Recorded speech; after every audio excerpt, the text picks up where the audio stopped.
کن. 1 2 3. اوکی حله. ساکو. از اول. خیلی به هم ریخته است. از اول. تصویب پیماننامه جهانی حقوق کودک از سوی سازمان. از اول.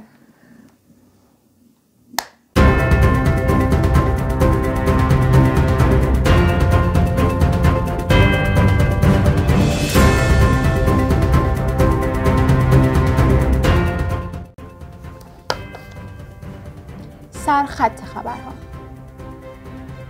عروسی فاطمه خانم عصمت‌الدوله دختر ناصرالدین شاه قاجار با پسر معیرالممالک خزانه‌دار ایران. پیشکش 2 میلیون قرانی دوست علی خان معیرالممالک به شخص ناصرالدین شاه به مناسبت این اتفاق میمون و مبارک. رد کردن درخواست خواستگاری از دختر ولیعهد ایران مظفرالدین میرزا توسط مادر عروس. شکوه‌السلطنه طبق اقدام بی‌سابقه ای اعلام کرد تا به امروز عروس بردن به این وضع را نشنیده است. عروسی عزیزالسلطان و دختر ناصرالدین شاه اخترالدوله حادثه آفرید.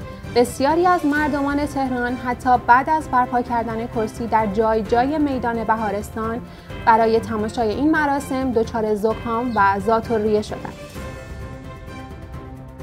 حضور بازیگران و هنرپیشگان فرنگی در مجلس عروسی رضاقلی میرزا پسر نادرشاه افشار و دختر شاه سلطان حسین. نویسنده عالم‌آرای نادری در این باره نوشته: صنایع غریبه نمودند که عقل از ادراک آن قاصر بود و استادان موشکساز خراسان در عجایب آن عاجز بودند. عروسی امیرکبیر وزیر اعظم ایران با خواهر ناصرالدین شاه با مهریه 8000 تومان اشرفی، 18 نخودی و 1 جلد قرآن کریم. عزت‌الدوله اعلام کرد امیر مرا به کدبانویی پسندید. طلاق و جدایی مظفرالدین شاه از همسر خود تاج‌الملوک. کلونل کاساکوفسکی اعلام کرد شاه از او دست نکشیده و مرتب به وی پیغام می‌فرستد که تو رو خدا برگرد.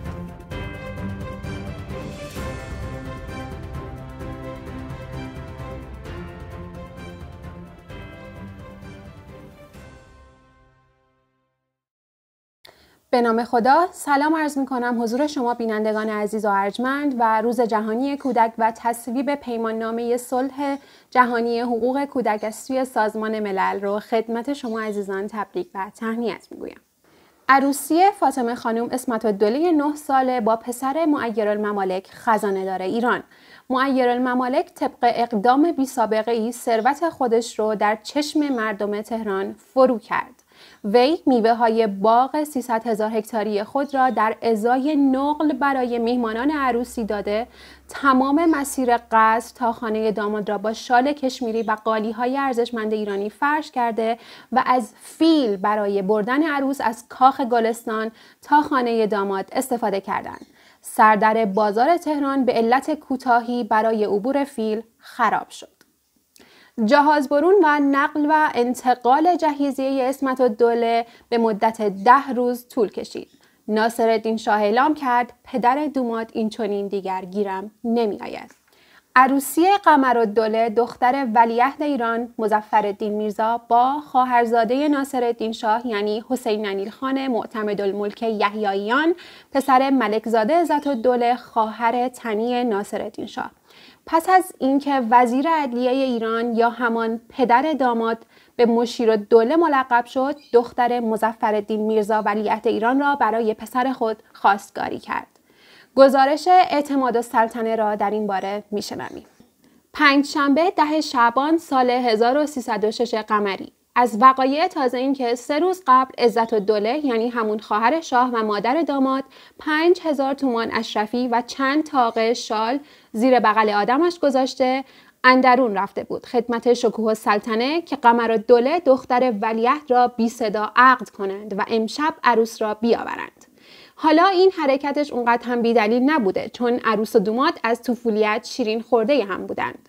شکوه السلطنه برگاش ریخته بود که عروس به این وضع بردن تا حالا نشنیدم. شب عروسی خیابان دراندرون شاهی، خیابان ناصریه یا ناصر خسرو کنونی، گوشه میدان توپخانه یا میدان امام خمینی امروزی، خیابان چراغ برق یا خیابان امیرکبیر و بازارچه سرچشمه تا نزدیک 7 دختران که خانه مشیرالدوله منزل داماد بود را چراغانی کرده و به دیوارها دیوارکوب بلور نصب کردند.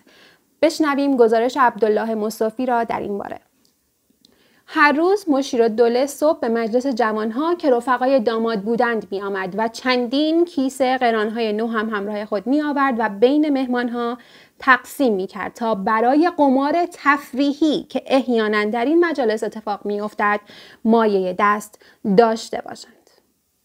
همون دستمایه فکر کنم. عروسی عزیزالسلطان و دختر ناصرالدین شاه اخترالدوله حادثه آفرید.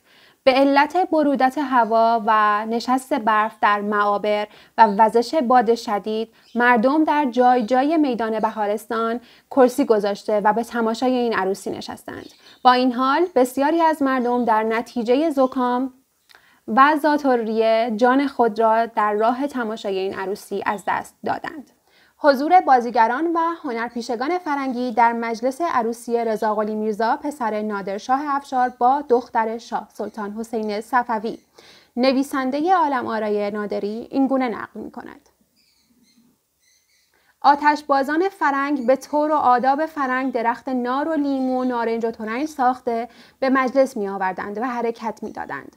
خود به خود آتش در آن افتاده و شعله‌ای که از آن زاییده می شد نارنج و ترنج و لیمو و نار بود.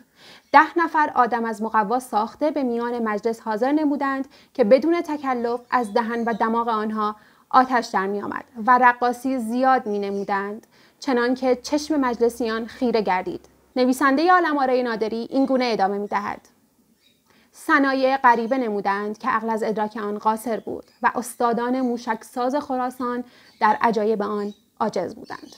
عروسی امیرکبیر وزیر اعظم ایران با خواهر ناصرالدین شاه عزتالدوله با مهریه 8000 تومان اشرفی، 18 نخودی و 1 جلد قرآن کریم. و بشنوید گزارش حاج میرزا حسین خان انصاری در شرح عروسی امیر و عزتالدوله.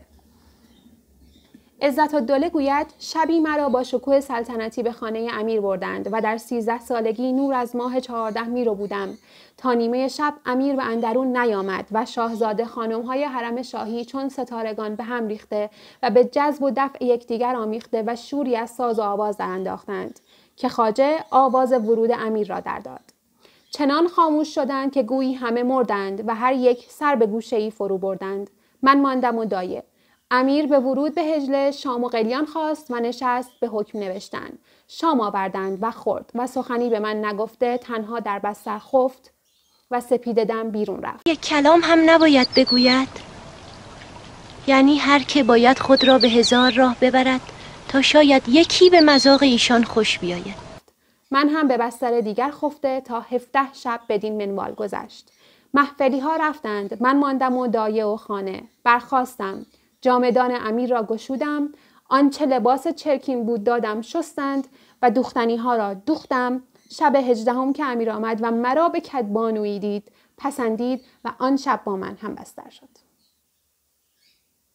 از فردا صبح خودتان خانه را آب و جارو کنید، غذا بپزید، لباس وصله کنید، عادات درباری را کنار بگذارید. طلاق و جدایی مظفرالدین میرزای 15 ساله از همسر خود تاج الملوک، دختر امیرکبیر و عزتالدوله. کلونل کاساکوفسکی در این باره می نویسد: ولیعهد فعلی یعنی محمد علی شاه از شاهزاده خانومی است که فاحشه شده و مدتی است از شاه جدا شده و نمیخواهد با وی زندگی کند، اگرچه شاه از او دست نکشیده و پیغام میفرستد که دوباره به عقد وی درآید. یحیی دولت‌آبادی ادامه میدهد: خصوصا که شاهزاده خانم بودن مادر ولیعهد یعنی محمد علی میرزا از مفاخر او به شمار نمی آید، بلکه پسر ام الخاقان معلوم الحال بودن به یکی از بزرگترین